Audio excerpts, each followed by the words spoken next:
Hey, everybody, we are up and live for the last time this week. And Shara is excited because she's been on with us 3 times this week, I believe. Shara is one of our expert Canvas users, a former Instructure employee, a really good parent, and is going to show you all about how to use the parent app today, which she is, of course, a big-time expert in. So Shara, take it away. Wow, I don't even know what to say. Like a really good parent. Don't talk to my kids right now.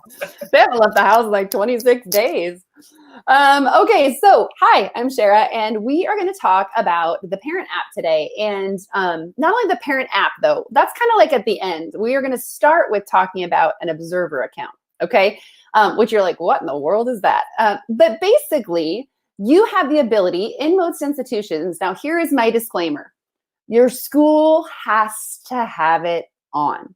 So it might be that your school doesn't have it on, but it also might be your school just doesn't even know it's a thing, right? So if it's not on, I would just encourage you to reach out to your administrator of your district and just say, hey, I was wondering, there's this thing called an observer account. Is it possible that we could have access to that?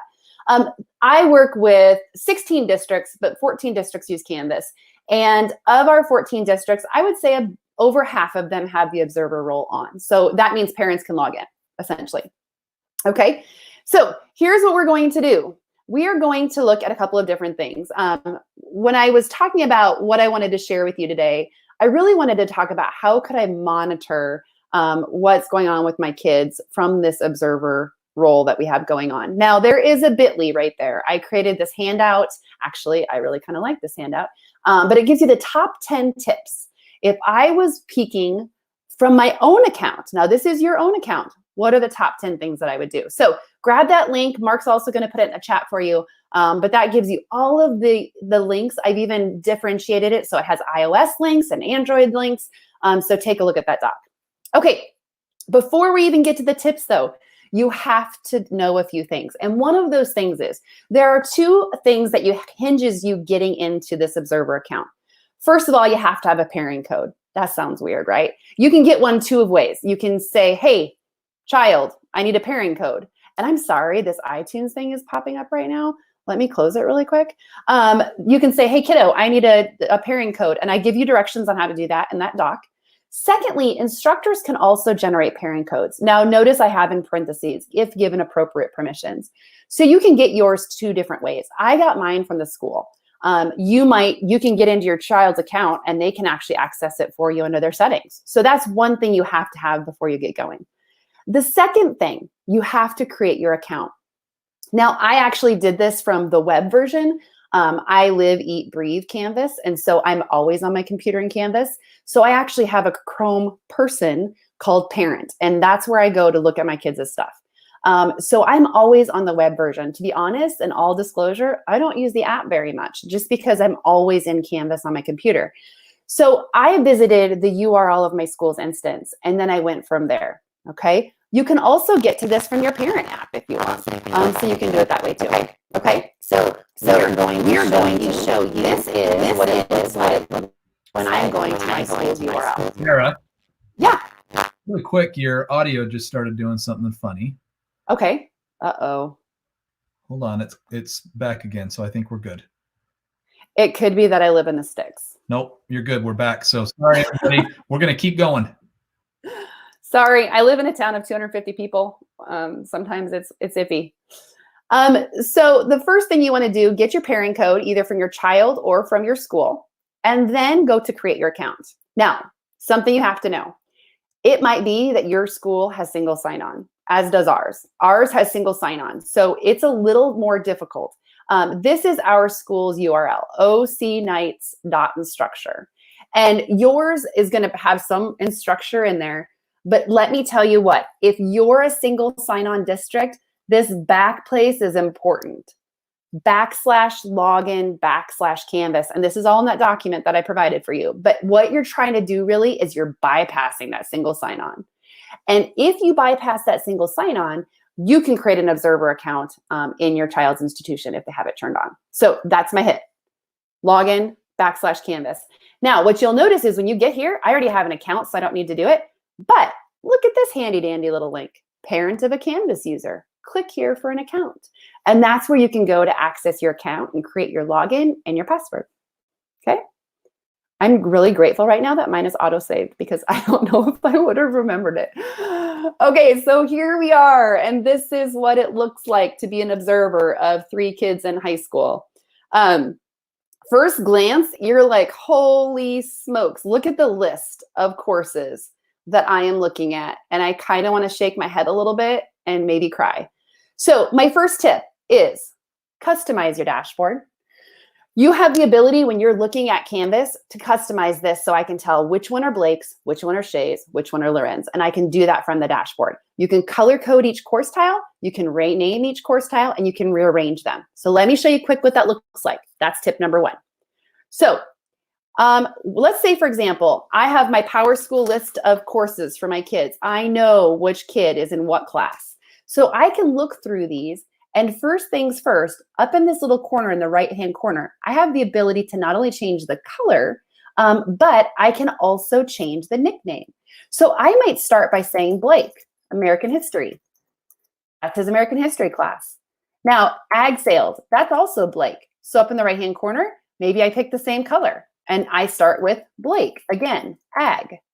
This is just a shortcut for me. Nobody else needs to see this. Algebra 1, Rex Road. That's Loren.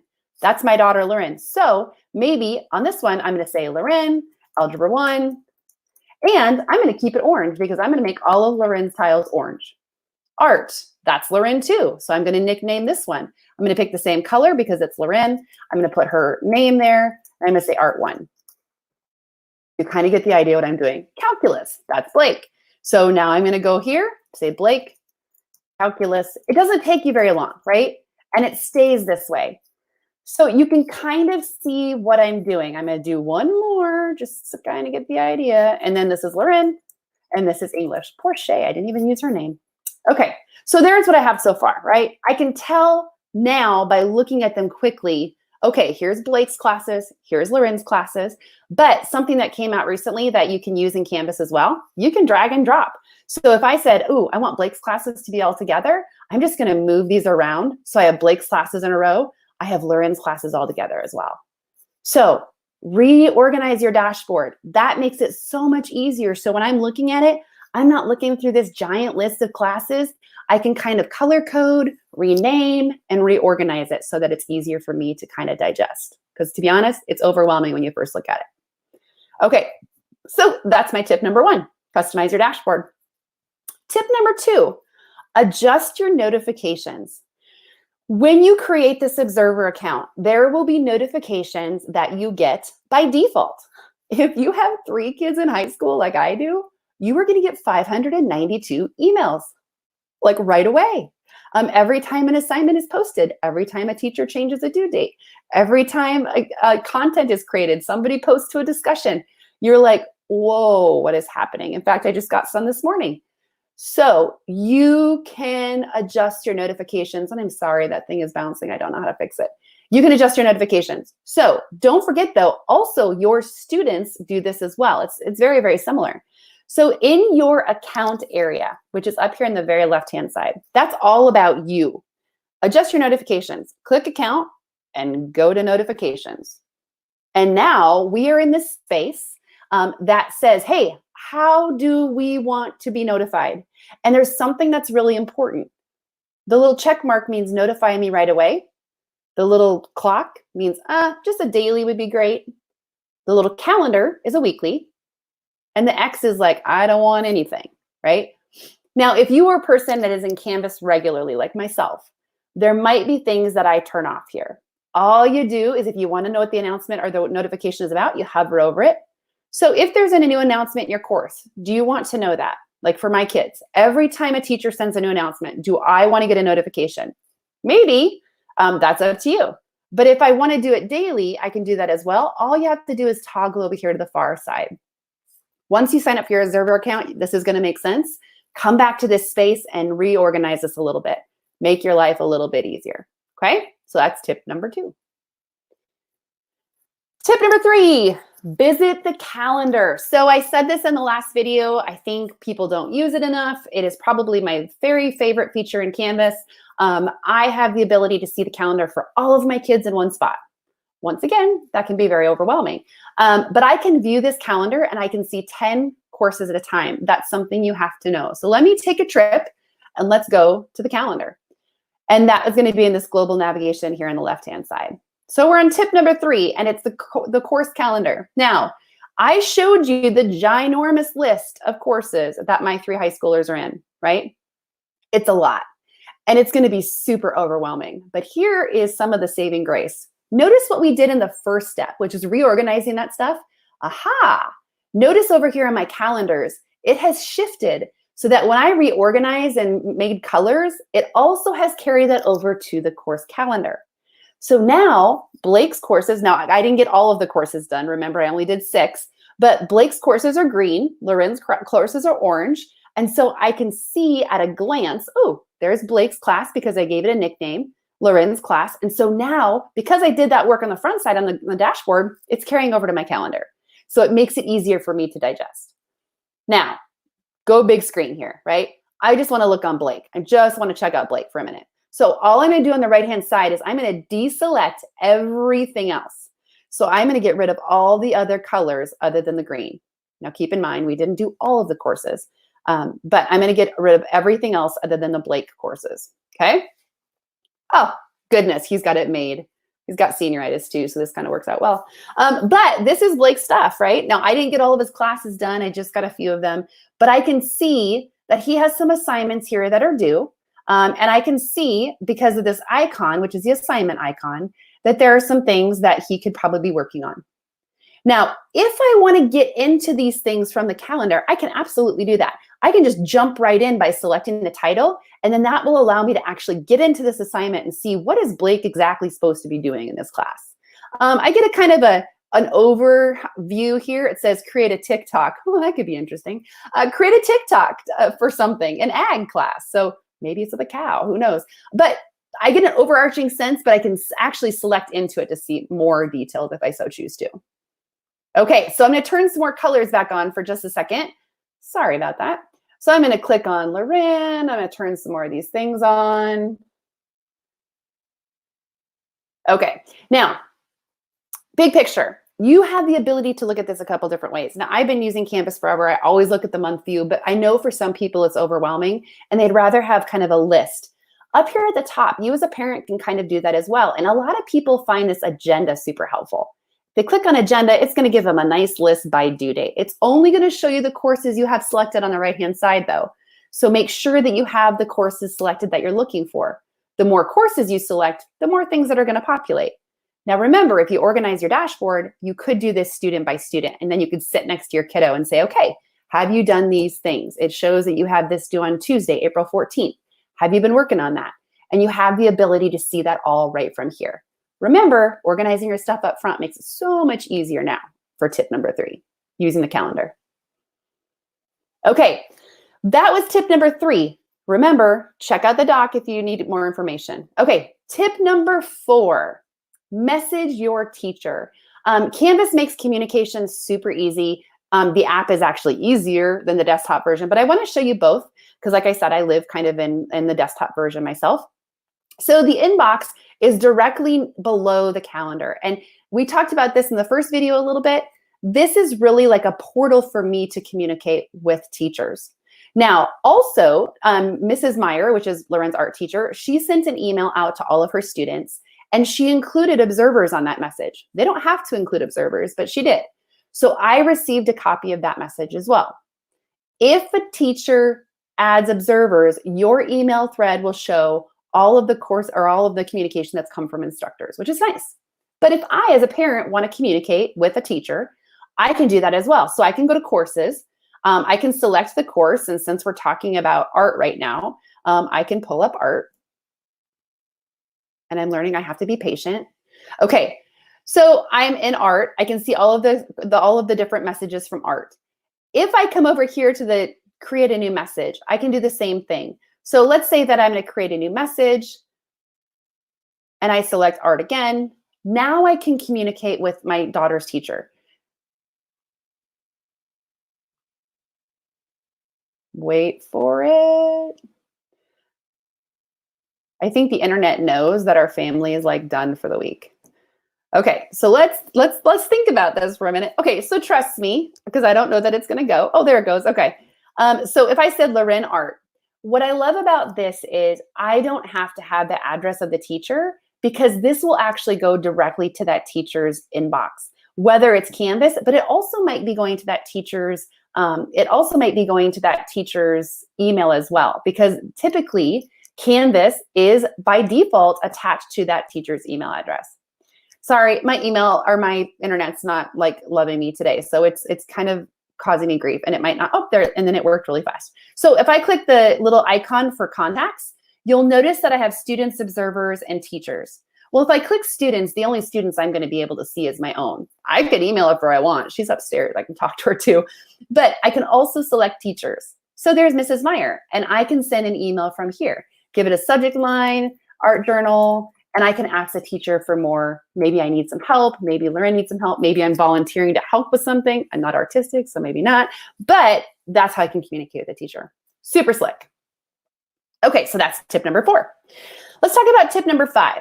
How do we view grades? So from Canvas, there's a couple of different ways to view grades. I'm going to show you the easiest one. Go back to my dashboard. It's either your icon in the up left-hand corner or your dashboard little guy there. So here we go.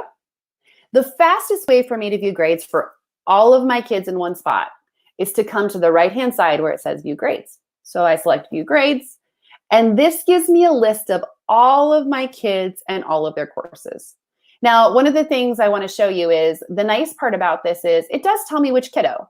So Blake Johnson, Shay Johnson, Loren Johnson. So it tells me specifically, right, which kid. If I want to take a deeper dive into those grades, so I can see Loren has a 97 in art, 98 technically. If I select that, it's going to take me into her course, and now I can see it in more detail. What I do love about the view grade section is it does differentiate it by kid, especially when you have more than one. That can get a little cumbersome. So that is super helpful. Now I'm in the course. I can actually see in my breadcrumbs, I'm in Loren. This is her grades. Yay. And I can go in here and look at some of her grades. Now, I can also it's giving me notifications about what's missing and what's late and all those good things. Now, if I wanted to get further into an item, just check it out and see what's going on, I can actually select on the title if I want to see what this is actually about. So like say that I selected journal life lesson, this will actually take me into that assignment so that I can actually see it. This is her submission. I can see the rubric. This must have been something she handed in person when she was at school. So it gives me a little less detail. But that's the easiest way to view grades as far as the observer count is concerned. Okay, tip number 6. If you haven't done so already, we're going to kind of switch gears and go to the app. Download the Canvas Parent app. It is slick. Like I said, I don't use it as much as the desktop version, but if you're on the go, this is super handy. So there are 3 apps for Canvas. There's a student, a parent, and a teacher. The parent one is blue, and it's for iOS and Android. So I would encourage you to download that. Okay, so Mark just switched us over. Actually, Mark, will you switch back one more time? I'm going to show one thing. Sorry. Thank you. Okay, so there's 2 different ways you can do this. If you have a username and password, you can log into that app, which is super slick. I want to show you what just came out, though, because this saved my life this week. When you're in your observer account on your desktop version, my school has single sign-on, Google Authenticated, which caused a little trouble with the parent app. There's a new feature, though. If you go to your account and you actually go to QR for mobile login, it is so slick. I can go in and I can actually select that, and that will actually provide me a QR. All I have to do is scan it with my phone, and it takes me right into it. Super slick. Okay, now you can switch me over. Thank you. I'm running multiple screens here. Okay, so here we are. Here's the parent app. Notice what I just talked about, QR code, right? So if I go to the QR code, I have the ability to click QR login, and it gives me a little tutorial, but then it says, hey, why don't you scan that? And guess what I'm doing? Scanning it right there. And look what happens. It says, please wait. This will take a minute, and it's logging me in, which I love. So we had a little technical difficulty earlier, so I'm sorry. I'm actually working with multiple screens here. My old computer would not recognize my phone. It's done it 500 million times before, but not today. So we are actually going to be switching to this, to the app, but I don't have my slides on this screen, so I apologize. So you're going to want to look at the handout that Mark's providing, because that's going to give you all the details anyway. Okay, so here we are. This is my son. Oh, there's Blake. And here's the app. Now, my tip number 8 is to view all of your courses. So this is kind of cool, because when I'm looking at this, you'll notice at the very top it says Blake Johnson. But if I actually open that up, all 3 of my students, all 3 of my kids are listed there. So I can choose which one I want to look at. If I want to look at Shay, I select Shay. Notice the banner changes. But on the bottom left-hand side, I'm able to see there's courses on the very far bottom left, there's calendar in the middle, and there's alerts on the right-hand side. We're going to look at courses for just a minute. Okay. So here's all the courses for Shay. One thing I like about this is it gives me really quickly, I can see the course and I can also see the grade. Like super fast scroll, I can tell what exactly is going on in each of those classes. Now, if I'm curious and I want to go one step further, let's say that I mentioned about biology and what's going on in biology. I can select biology. That's going to take me and give me a deeper dive of Shay's grades. You can see all of the grades are set there. But notice in Mrs. Nelson's class, she has grades, but there's also this front page. She uses a home page in her class. So if I select front page, this actually is the weekly layout of what's going to be going on in biology this week as well. So I can see both things. I can look at the grades. I can actually get into some of those assignments if I choose to, and look at them a little bit further. But I also have the ability to look at that front page. Now, here's something you'll see everywhere inside of Canvas. Probably one of my favorite things in this app is on the very bottom right-hand side, you see this little discussion-like emblem, right? On that little discussion guy, that allows you to send a message to the teacher. So if I select that, guess what? It tells me, it automatically says, okay, this is to Mrs. Nelson. This is about Shay Johnson, and I'm in her grades area. And right from that spot, I can message the teacher. I have a question about so-and-so. Now, I'm going to get out of that for a second. I'm going to get into one of her assignments. So let's say, for example, COVID-19. This is a project that they're working on. Is COVID-19 a pandemic? Research. Notice the little message guy is there again. If I select it, the actual regarding talks about that specific assignment. So now the subject line is, hey, I am interested in more information about this very specific thing. So I do love that feature, and you'll see that pretty much everywhere. Since we're here, I also want to show you, so let's see, for her class, April 10th, she has this due right here. They're working on some kindness activities. They're doing random acts of kindness. If you have students that maybe you need a reminder, notice here that I have a set reminder space. I can actually set a reminder for myself if I need to remind so if I need to set a reminder for me to remind my child, oh boy. But I can do that. I can set a reminder and say, hey, Shay needs to have this turned on at whatever date. Or maybe I'm going to set a reminder for a day before to check with her. And if it's a test, maybe it's 2 days before so I can help my kiddo prepare. So you have the ability to do that from here as well. So that was all found in Shay. I selected Shay at the top, but I can select any of my kids from this list. Also notice I can actually add my student. Remember we talked at the very, very beginning about a pairing code. If I add a student, look what it's going to ask me for. It's going to ask me for a pairing code. So if you have another child, I would encourage you get their pairing code. You can actually add them from the app as well. Okay, now we're back to Blake. So tip number 8 is view the course list. You can get in, view the grades, get further into a course if you need to figure out what that student's supposed to be doing, how they're doing in certain things. Tip number 9, we're going back to the calendar. And the calendar is probably, like I've said it before, one of my favorite things. But if I go to the center where the calendar is, okay, oh, he's got no events today. That's because my kids don't have school today. But if I select, I'm going to select one of the girls actually, because I think they have more things going on. So some of their teachers have things due today. One of the things I want you to notice is there's a little dot, dot, dot. It's kind of like a heat map a little bit. So it kind of shows us, oh, you've got 3 things, 3 dots correlates to 3 things. And if I select those items, so if I were to select, they're supposed to make a mask, right? So I can set a reminder from here as well if I choose to. I can view the assignment and the details and when it's due, which is nice. This is a Flipgrid assignment. So she has them actually submitting this in Flipgrid. She had to make a mask and then video. I can also message the teacher from here, the little right-hand bottom corner. So that's slick too. All of this is from that center place, which is on the calendar. Now, if I want to see a bigger view, all I have to do is click the little arrow right next to the word April. That will give me the whole month view, and I can see that. In addition, maybe you don't want to see all of your courses. So if you look at the very top right-hand where it says calendars, I can select that, and I can actually choose, just like on the desktop version, I can choose, but all of these are Loren's classes. Now, here's what I want you to take a look at. Look in the middle. Remember, we renamed 3 of Loren's classes. Loren, Algebra 1, Loren, Art 1, Loren, English. So the work that we did in the desktop version has carried over into the app. So if I just what assignments she has for those few classes, now you can see that it's been pared down. Also in the top right-hand corner where it says calendars, you'll notice it has a 5 there because I'm displaying 5 of her courses. She has more than 5 courses, but I'm just displaying 5 of them. Okay, so that's really quick about the calendar. And I can go from student to switch to Shay. I can look at her calendar, and I can switch to Blake and see his calendar. And that's about what my kid looks like right there. Perfect.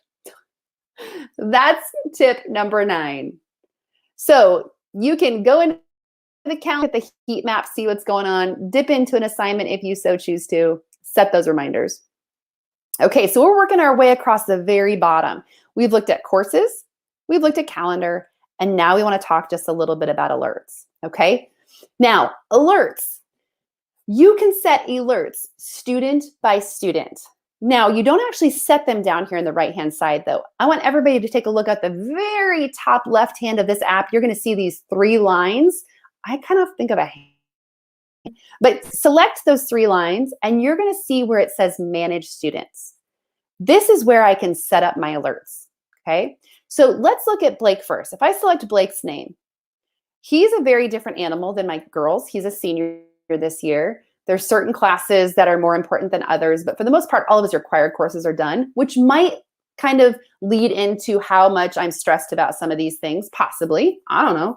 But I can actually choose, if his course grade gets below an 80% or maybe an 85, I need to know. He's going to college to play football. Actually, I'm wearing his shirt right now.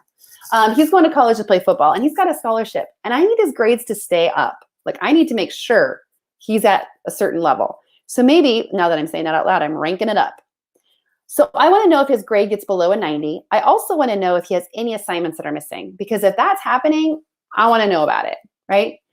In addition, you'll see that I can choose some other options here as well. I can choose to see if there's, I can get a notification about that. And if there's an institution announcement. So for example, if our superintendent sends a blast to every class, I can do that too. Now I can set different parameters for Loren. And I can set different parameters for Shay. So Shay is very conscientious. I don't usually worry too much, but I can say they're missing, and I would like to know if her grade gets below this. And then it will just give me alerts. So what we're doing is we're setting our alerts. Okay, so here's the thing. When we get to this point, and we are now at the very bottom right-hand side where it says alerts, here is where these alerts come to play. Now, I set these up last night when I was tinkering, so you can see between when I did this last night and now, I have an alert from Blake's calculus teacher. It says that he is missing an assignment. It looks like chapter 4, section 7, numbers 44 through 46 in calculus. I can select on it. And I can either look at more details, or if I'm not sure what's going on and I want more details, I can actually message Mr. Rexroad directly from here and say, hey, I don't know what's going on, but you might want to help me out. I'm a math teacher, but I never taught calculus. So I have the ability to message directly from that space as well. So that is my tip number 10. Know how to actually manage alerts, and then also actually how to view those alerts. And you can view those alerts in the very far bottom right-hand side of the app. The app is super simple to navigate. It's got a really nice interface, allows you to toggle between children easily. I can toggle between the main items, which are courses, calendars, and alerts, and I can do it all pretty quick. So that's a little introduction, obviously really, really short, but that's a little interaction. If I want to log out, I can go ahead and click log out. That's going to take me out, and we're back where we started from. So those are my top 10 tricks if you are using Observer Count for the very first time. If you have never used one before, I would encourage you to check it out. It's kind of nice and kind of eye-opening at times. But it's a great way for you to dip into and see what your students are doing. Now, one thing you have to remember, your school has to have it on. So if your school doesn't have it on, you might not see the ability for you to create an account. And if that's the case, reach out to your school administrators and say, hey, I was curious, do you guys have any plans for using the observer role anytime soon? Observer role, the reason we call it that is because it's given for lots of people. It's not necessarily just teachers, or just parents. Sometimes we give the observer role if somebody's auditing a course. Sometimes we use it for special education, like paraprofessionals, things like that. It's anytime we want somebody to be a fly on the wall and see what's happening inside of a course, but not necessarily participating in the course. So that's a little bit about the observer role, and I appreciate your attention. As always, please check out that doc if you haven't done so already. I've linked everything you ever need to know about that. But I thank you for coming and joining me today. I hope everybody has a great Easter.